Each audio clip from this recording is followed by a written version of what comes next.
Tere taas kõikidele kuulajatele ja vaatajatele. Taas on järjekordne Tehnopoli ja Pakri ühine rohepodcast, mis räägib päevakajalistest rohetehnoloogiatest ja keskkonnasäästuga seotud teemadest. Järjekorras 8. Ja täna on külaliseks Kalev Fermi-Energiast ja teemaks on meil kitsamalt tuumaenergia, sellega seostuv ja eeskätt fookus Eestis, nii et tere Kalev ja tore sind siin näha.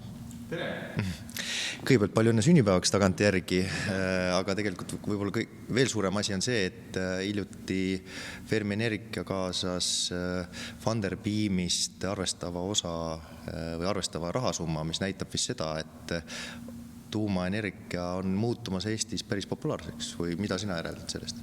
Me oleme ise ka nagu üllatunud, et tõepoolest 1281 inimest on nagu raha üle kandnud ja kui me algselt seadsime eesmärgi, et meie poole pöörduti, eks ole, et oleks huvitav, et investeerida nagu väiksemas summas ka, siis me mõtlesime võib-olla 200-300 inimest, eks ole, et täna nagu me oleme allkirjastanud lepingud on ju ja kapitali kaasamise nagu Funderbeam 1,68 ja siis teised professionaalsed investorid veel 500 000 ja nüüd meil on lõpetamas ühe Eesti-välise strateegilise investoriga nagu, et see Funderbeami maht inimeste hulk, et see oli tõepoolest üllatav, et ja me selgelt ütlesime ka, et see ei ole nagu, et 2-3 aasta pärast nagu ei ole müüki, et elektrimüük tuleb peale see väga pika aja pärast, et tuumaenergia on omamoodi loom,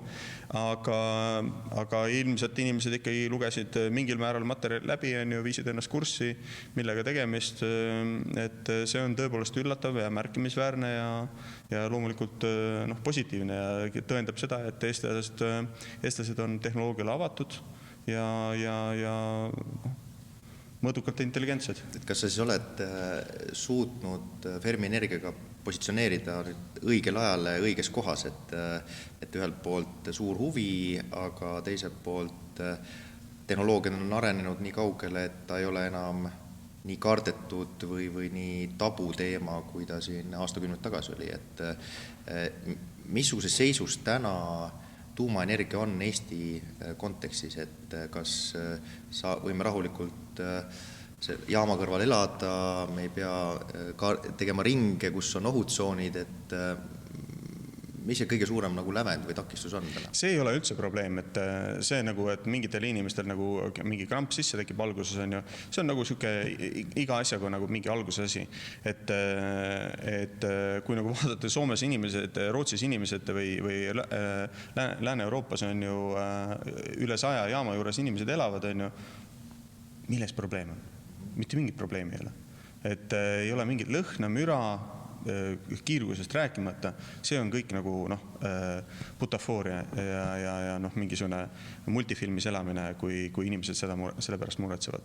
Aga mis on reaalsuses, on ajastuse mõttes nagu väga oluline on see, et kuidas nii Euroopa Liit, eilsed otsused, kliimaneutraalsuse osas, et need on õiguslikult siduvad, kui nüüd täna toimub maapäeval president Bideni kokku kutsutud 40 maailma liideri kohtumine, kus osalevad homsel päeval ka suurettevõtete juhid, näiteks Vattenfalli juht, et see on märkimisväärne, et siin toimub reaalne progress, reaalne vaja lõpetada fossiilkütuste kasutamine, sellest universaalselt saadaks aru, selle jaoks tekivad jõulised mehhanismid.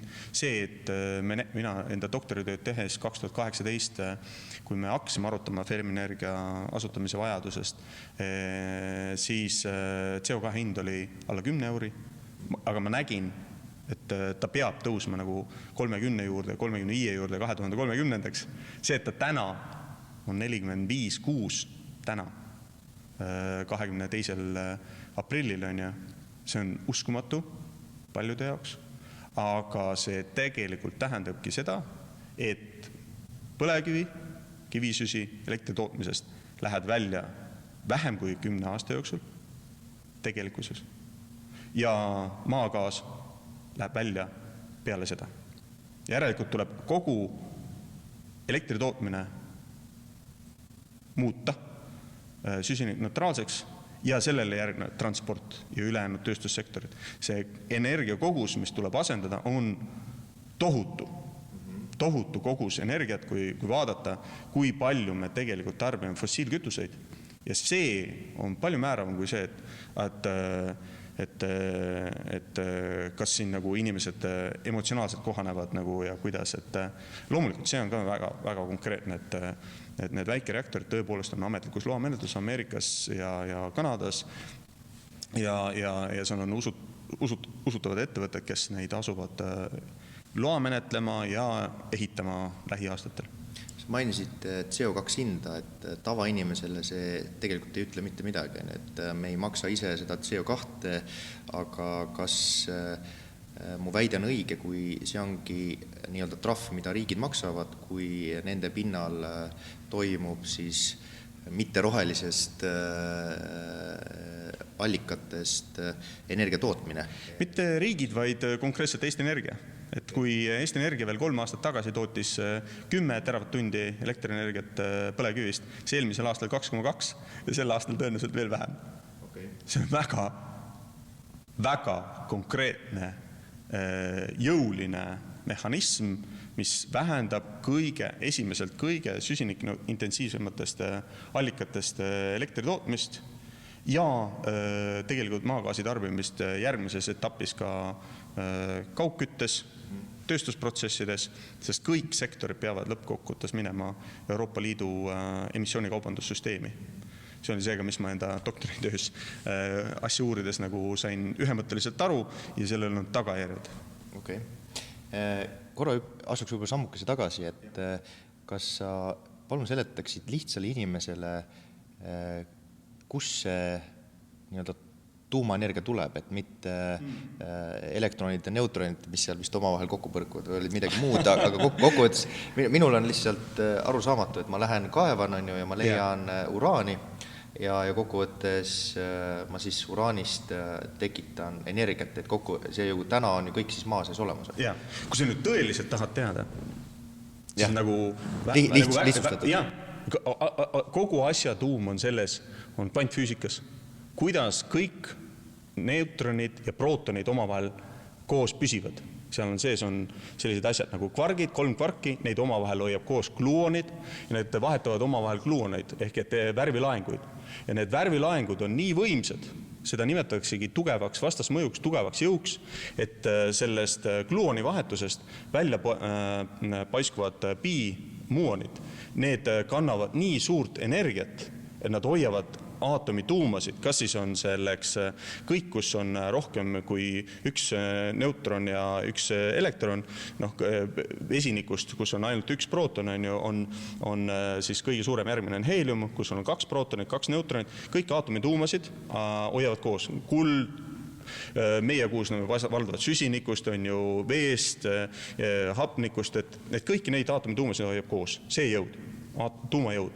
Aga nüüd väga raskete aatomituumade puhul tõepoolest on võimalik neid tuumi pooleks teha, kui meil põlemisprotsessis, tavaline oksüdatsioon on ju, kus süsinik ja hapnik oksüdeeruvad. Seal ongi, mida sa mainisid, elektron on jõukandjaks. Elektron vahetusel põhineb kõik keemia. Ja see põlemine on keemia, et mida me oleme aegade alguses kasutanud. Ja see on energeetiliselt üli ebatõhus, sellepärast, et valemist E-võrdub MC ruudus on ju, see mass, elektroni mass on tühine, täiesti tühine, 0,00001% on ju.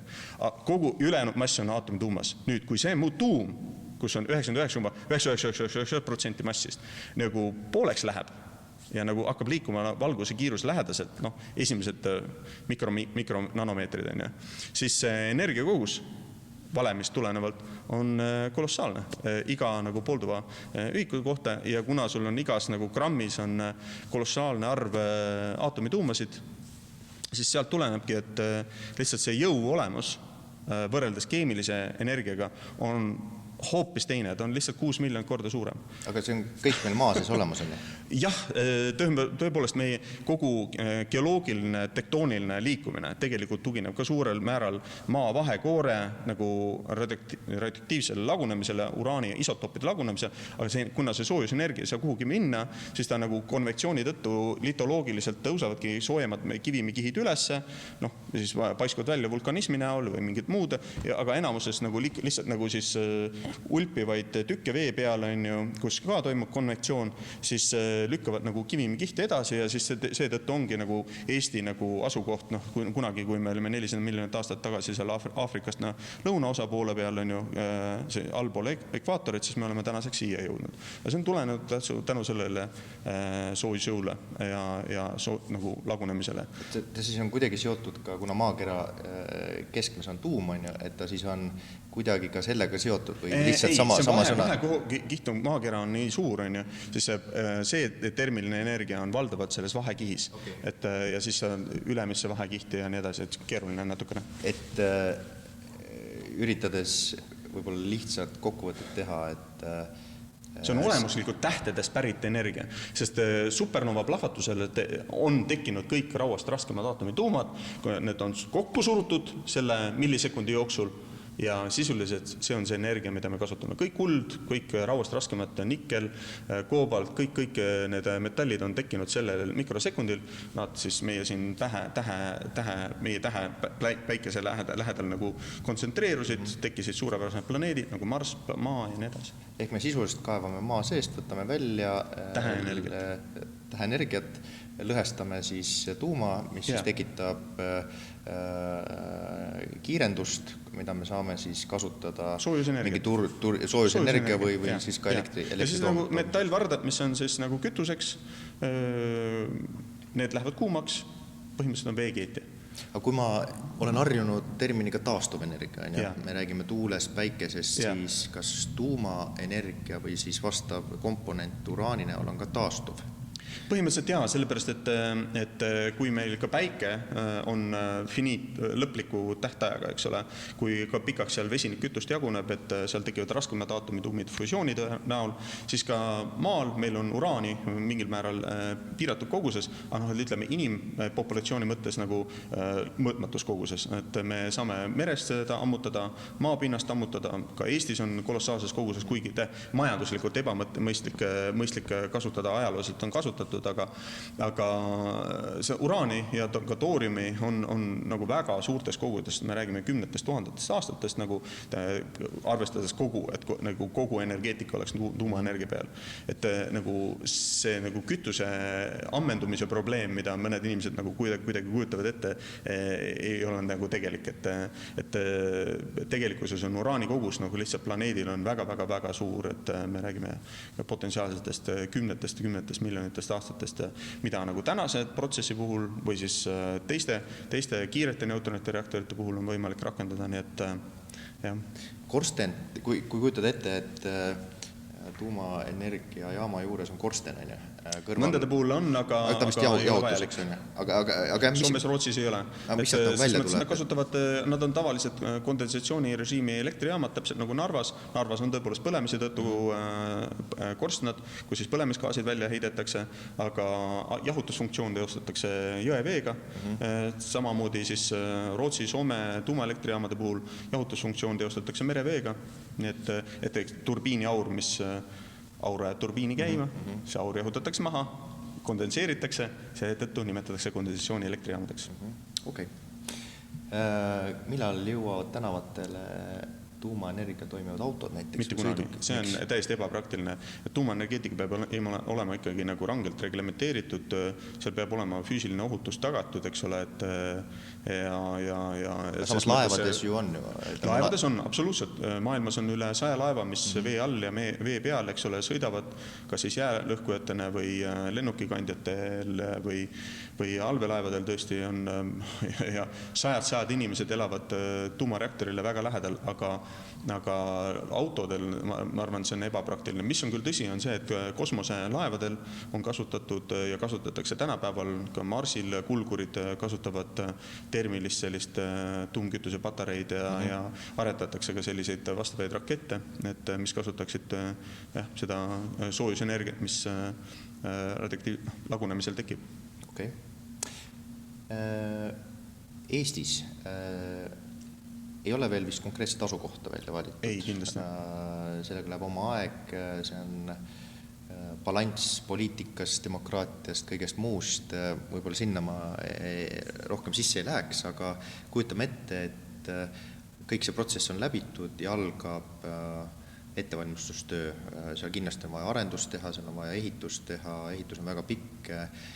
Mida saab Eesti ettevõtja sinna panustada ja see ka suunitus sinna, et kui meil siin kogukonnas on väga palju alustavaid ettevõtteid, kes valmistab tuulikut, kes päikesepaneeli, kellel on võib-olla innovaatiline ventilatsioonisüsteem, kas neil on ka üldse võimalus või tegelikult me räägime ikkagi nii kõrgest tehnoloogia tasemest ja seal tegelikult valitakse vastav kompetents, kes tuleb oma raske tehnikaga siia ja kõik, et mida saab nagu Eesti ettevõtja täna hakata valmistama või sellele ise panustama? Absoluutselt, me selle teemaga täiesti tegeleme ja sul on selles mõttes õigus, et kvaliteedinõuded on kõrged, tuleb läbida vastav sertifitseerimisprogramm, aga kui see on läbitud, siis ma näen küll, et ettevõte nagu BLRT, S-Tank, Scanvel, metallitööd, betoon on absoluutselt tsiviilehitus,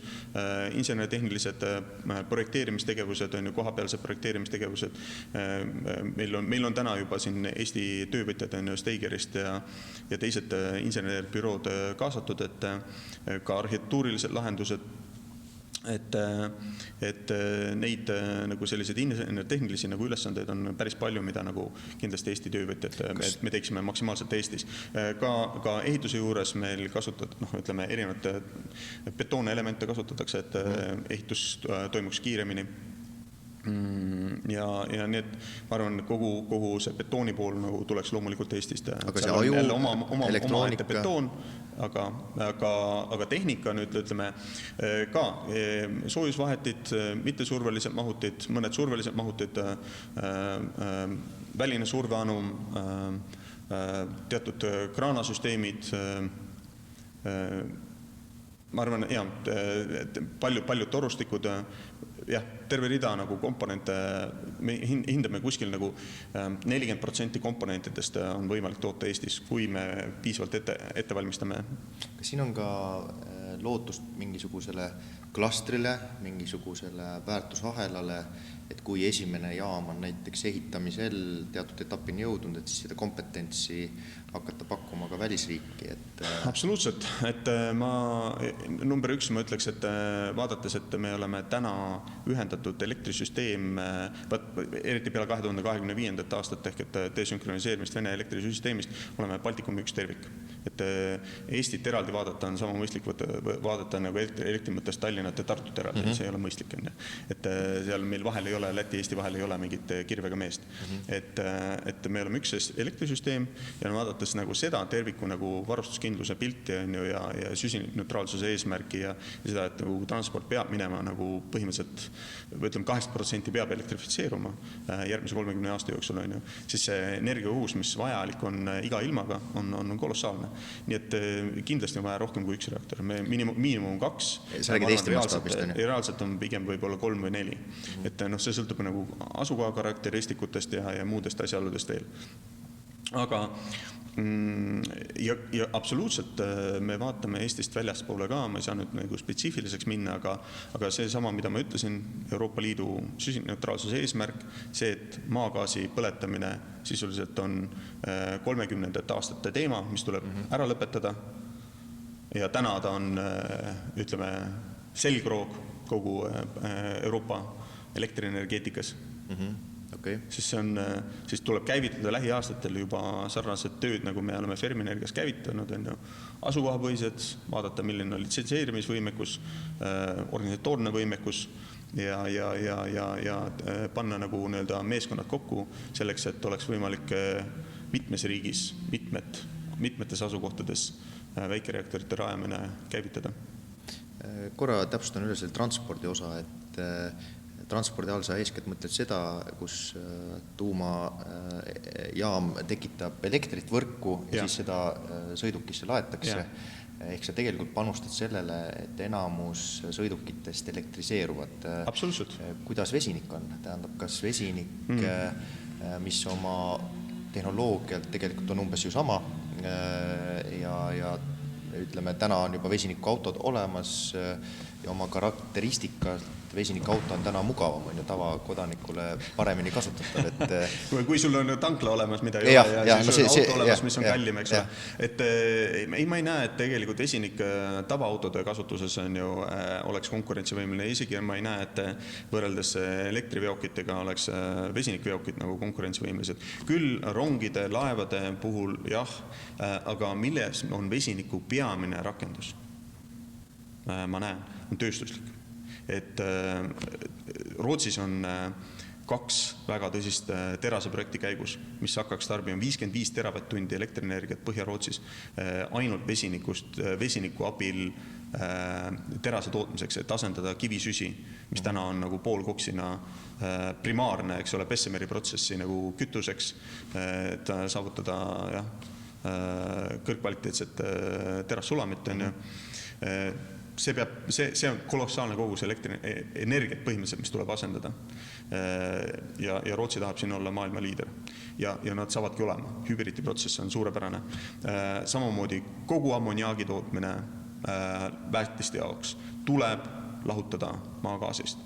Ja see on omakorda, me räägime suurusjärgi just kogu Euroopa peale 200 teravatt-tundi elektrienergiat, mis on vajalik selleks, et see kogus nagu maagaasi asendada elektrolüüsiga ja toota vesinikku, eks ole. Me võin tonnidest rääkida, aga elektri mõttes on nagu lihtsam rääkida. Aita korral lihtsalt neid suurusi tunnetada, et 200 teravatt-tundi versus Eesti, kas Eestis oli Eesti on 8. 8, et siis me räägime... Baltikum 30, Soome on 80, on ju. Et me räägime ikkagi regioonist, on ju, kogu regiooni. Ja me räägime kogu Euroopa peale 200 teravatt-tundi on vaja, et maagaasist täna 100% maagaasist toodetavat elektrienergiat asendada või maagaasist toodetavat ammoniaaki asendada elektrist toodetava vesiniku ja selles omakorda siis vesiniku abil tehakse siis lämmastikpüü atmosfäärist ja saadakse NH3.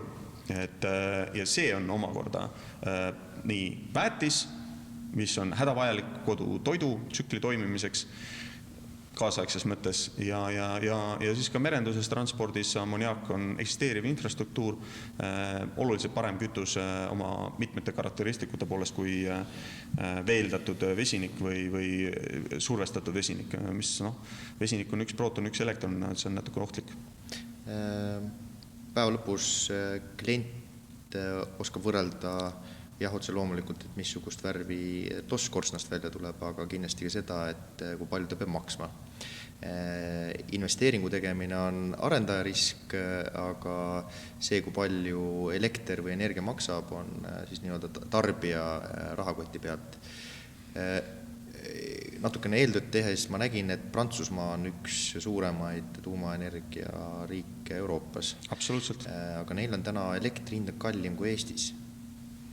Ma kahtlen selles, et kas täna just on ju, võib-olla konkreetselt tänase päeval. Ei, see oli vist mingi eelmise aasta nagu kokkuvõte, aga ütleme, isegi seal ei ole küsimus selles, et kas nüüd komakoht on nagu madalam või suurem, et see oligi järgu võrra nagu kõrgem. Ei, ma kahtlen selles, et mis on täna, kui võtta nagu kõik kulud kokku, minu arust on nagu väga see primaarne, mitte ainult nagu vaadata turuhinda, vaid vaadata mitte ainult vaadata elektrihinda, vaid vaadata kõik võrgutasud ja taksud. Ja kui me vaatame siin, on ju, siis kes on nagu Euroopa liiderid jutumärkides, on Taani, Saksamaa. Okay. Ja kui me vaatame nende süsinikheidet, on ju, siis see on 5-6 korda kõrgem kui Prantsuse Vabariigis. Ka Taanil? Taanil, absoluutselt. Nad põletavad kivisütt maagaasi Okei. suurtes kogustes jätkuvalt, on ju, nad küll on võtnud eesmärgiks, et kivisöe põletamise lõpetavad ära, on ju, 2026 on ju, aga täna nad põletavad reaalselt, nagu vaadata veebruari-jaanuari andmeid ja datat, on ju, seal. Tänu sellele siis nende ja siis nad põletavad suures koguses biomassi, mida nad toovad sisse Baltikumist ja siis Ameerikast, on ju, kas see on košer? Et noh, need metsa ju Taanis endas ei ole, eks ole, sama palju kui Hollandis. Et need pargid nagu päris metsad ei ole. Okay. Et siin nagu, et kuidas neil on võimalik saavutada nagu siis tegelikult net zero't või siis süsinikneutraalsust. Minu arust väga suur küsimärk. Ja eriti iga ilmaga. Loomulikult Taanil on suur pluss see, et Norra on nagu hüdroga nagu stabiliseerib neid, on ju, vahepeal annavad nemad tuuleenergiat Norrale, Norra siis toetab on ju hüdroenergiaga neid, aga noh, kõik riigid ei ole nii õnneliku naabriga. Ja meil Baltikumis vaadates, et meil Venemaalt tarned lõpevad 2025 lõpus ära, siis nagu ülekandeliinid Soome ja Rootsiga minu arust ja vaadates numbreid ei ole piisavad selleks, et tagada varustuskindlust. Kujutame ette, et elektri hind maksab 100 ühikut. Suurusjärk 50 ühikut on sellest täna meil võrgutasu, on ju. 5 ühikut on umbes erinevad maksud, on ju. 45 ühikut on siis elektri hind, on ju. 10 ühikut on taastuvenergia toetus. Tasu sa mõtlesid? Jah, toetus, jah. Aga noh, ütleme, kui tasu, või toetus, aga ütleme, sina ju tegelikult lahendab praegu ära just seda 45 ühikut, on ju, et see elektri hind läheks nagu madalamaks, on ju. Samasti tegelikult võrgutasu poolt ka, sest kui me nüüd hakkame nagu päriselt tegema Saksat ja Taani panema, on ju, siis me peame võrku ikka panema nagu päris mõnusat raha. Aga seda sina ei tee, seda teeb ju võrgu ettevõte. See ongi valikute küsimus, strateegiline valiku küsimus, on ju. Kas sa ehitad nagu, paned miljardeid nagu võrku, mida möödapääsmatult tarbijad peavad nagu aastakümneid maksma hakkama, või sa teed nagu täna eksisteeriva võrgu lähedale ütleme, varustuskindlust tagava elektritootmise. Okei. Aga kui palju see 45 ühikut võiks sinu jaamast väljudes elekter maksta, et kui ta täna maksaks nagu 45 ühikut, et kas ta on... Ta on konkurentsivõimeline arvestades seda, et täna me hindame, et see oma hind saab tulema 50 € megavatt-tund. Aga kui me vaatame, kuhu me jõuame 2030. aastaks, siis on hinnad teised. Nii, täna on CO2 hind 45, ma ütlen, et 2030 on ju erinevad prognoosid on, ütleme seal, 60 on väga konservatiivne või nagu väga optimistlik, ma ütlen, 80-100 on nagu väga reaalne. Nüüd, kui sa, ütleme, kivisüsi selleks ajaks on kadunud, Poolas veel on ja Saksas ma loodan ka, et kadunud. Mis tähendab seda, et maagaas peab olema nagu peamine jõud, on ju. Nii, et siis maagaasil sulle heide 450 grammi kilovatt-tunni kohta. Mis tähendab, et megavatt-tunni kohta on sul vaja osta nagu siis pool tonni põhimõtteliselt. Ja kui sul hind on 100, siis sa pead 50 € läheb juba selle peale. Nii, ja siis kütus on täna, ütleme 19, sul läheb 3 osa kütust megavatt-tundi, et selleks saada 1 osa elektrit, on ju, ja siis sul on mingi CAPEX ka, möödapääsmatult jõuad 100-ni. 100 € megavatt-tund on maagaasist toodetud elektrienergia hind. Tegelik hind on. Bingo. Ja sealt edasi läheb veel kallimaks. Nii et täna on reaalsus see, et PAS keeldus investeerimast Antwerpeni 800 megavatisesse gaasielektrijaama ilma toetusteta. That's it. Ei ole võimalik. Nii et kui sa tahad nagu varustuskindlust, siis kindlasti on patareisid vaja võrguteenuste jaoks, kindlasti on hüdropumpla, väga mõistlik mõte, mulle väga meeldib. Tuulikud, päikesepargid. Absoluutselt. Neid on mitu korda rohkem vaja võrreldes tänasega. Aga tegelikult on vaja ikka iga ilmaga, sest meil, kui me nagu isegi salvestus on mõneks tunniks, on ju, või isegi 10 tunniks, siis kui me vaatame nagu tuule andmeid tegelikult, siis meil on vahest isegi 10 päeva järjest on nagu vaikus. Jah, see on päris. Ta annabki umbes 30% ajast ja päikesega samamoodi. Ja nagu natukene nagu talupojatarkust võiks olla, et miks nagu puid pandi nagu laka alla. Et sellepärast, et talve on külm. Ja see, et isegi kui globaalne soojenemine on, et see meil siin 59. laiuskraadil eriti ei muutu järgmise 100 aasta jooksul. Kas võiks kokku võtta selliselt, et peamine faktor, miks ei ole siin regioonis või miks tuumaenergia ei ole nii populaarne, ongi kartus vana tehnoloogia vastu. Loomulikult. Täna ta on tänu erinevatel standarditel läbi erinevate arendustööd nii-öelda järgmine generatsioon, nagu seda öeldakse. Me oleme kokku puutunud Nõukogude tuumaenergeetikaga, me oleme elanud Nõukogude riigis on ja meie inimesed ja me õigustatult kardame seda, mida me ei tunne. See on õige. Sama nagu tuulikutega, et see tuulik tapab seal linde ja jääpurikad lendavad alla, aga kokkuvõttes me ju tahame päeva lõpus odavust, aga me tahaksime ka ju elada normaalses elukeskkonnas. Me peame selles energiapöördes, mis me oleme otsustanud, et me teeme Euroopana, ühiskonnana, tervikuna. Me peame tegema otsuseid ja muutusi. Me teatud mõned halvad asjad paneme kinni, põlevkivist tossutamise on ju, ja ka maagaasi põletamise, metaani heitmed ja nafta tarvitamise, mis paiskab meie tänavatele mürkgaase. Me lõpetame ära ja me peame sellel asemel tekivad teised asjad, millega mõnikord kaasneb emotsionaalne ebamugavus. Tõenäoliselt ka mingisugune keskkonnamõju, aga me ei saa täiskasvanud inimesena ütelda, et elada saab ilma keskkonnamõjuta. Lihtsalt see muutub paremuse poole. Kus lõpetuseks peaksid ennustama,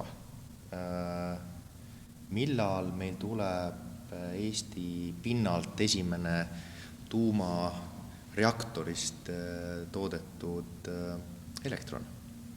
Millal see umbes võiks olla? Täna me tarbime tuumaenergiat Soomest ja siis leedukad tarbijad Rootsist. Aga Eesti pinnalt muiduks ajalooliselt on seda Pakris elektrit ei ole toodetud, aga 2 reaktorit on töötanud ja kõigil on juuksed peas ja jäätmed on veel seal jätkuvalt. Jäätmed on seal ja algavad uuringud on ju, kuidas dekomissioneerida, jäätmed seal lõppladestada ja ütlen, kõik saab olema väga turvaline, kõik saab olema läbimõeldud. Aga nüüd Eesti pinnal Vabariigi Valitsus on ütelnud, et põlevkivist elektri tootmine lõpeb 2035. Mina vaatan CO2 hindasid ja ütlen, et see juhtub kindlasti varem, mitu aastat varem. Nii et, aga see 2035, ütleme nii, et on 2 jalga maas realistlik sihtmärk, kui alustada ehitusega 2030 jooksul. Ehk ehitusaeg 5 aastat, planeerimisaeg tänasest veel. Ehitusaeg ütleme 4, aga sul on vaja nagu ka täiendavad testid, sünkroniseerimine, toimingud on ju, mis eelnevad kommertslikule elektri tootmisele. Ehk siis ka kõik, mis puudutab rohetehnoloogia või keskkonnasäästule suunatuid tehnoloogiaid ja ettevõtteid, et umbes on aega 5 aastat teha teema selgeks, et neid siis hakata ka projekti pakkuma, et siis on kõik arenduse lõpufaas, sertifitseerimine ja kui hakkab ehitus, siis oskavad ettevõtted seda. Ma arvan, et järgmised 4 aastat on selles mõttes huvitavad ja olulised, et Vabariigi Valitsus on otsustanud moodustada tuumaenergia töörühma ja selle perioodi jooksul peaks ametlikult jõutama järeldusele, et kas arvestades varustuskindluse eesmärke, kliimaneutraalsuse eesmärke, Eesti majanduse teadmiste mahuka arengu eesmärke ja muid asjaolusid, et kas on õige valik väikereaktorite rakendamine Eestis, kas on usutav tegija ja siis sellele järgneb seadusandluse, regulaatori, loamenetlused, et tõepoolest siis nagu tegevus peale 24. aastat peaks juba olema võrdlemisi aktiivne. Väga äge. Kalev, ma soovin sulle edu. Väljakutse ei ole kindlasti lihtsamate killast, aga kui sa vähemalt ise näed täna juba tunneli lõpus valgust ja kui me alustasime sellest, et rahastuskampaania nii-öelda tõendas, et ka inimesed usuvad juba tuumaenergiasse. Nii et ma arvan, mina vähemalt ühtin sinuga, et see 2 jalaga maa peal ennustus, et 2035 on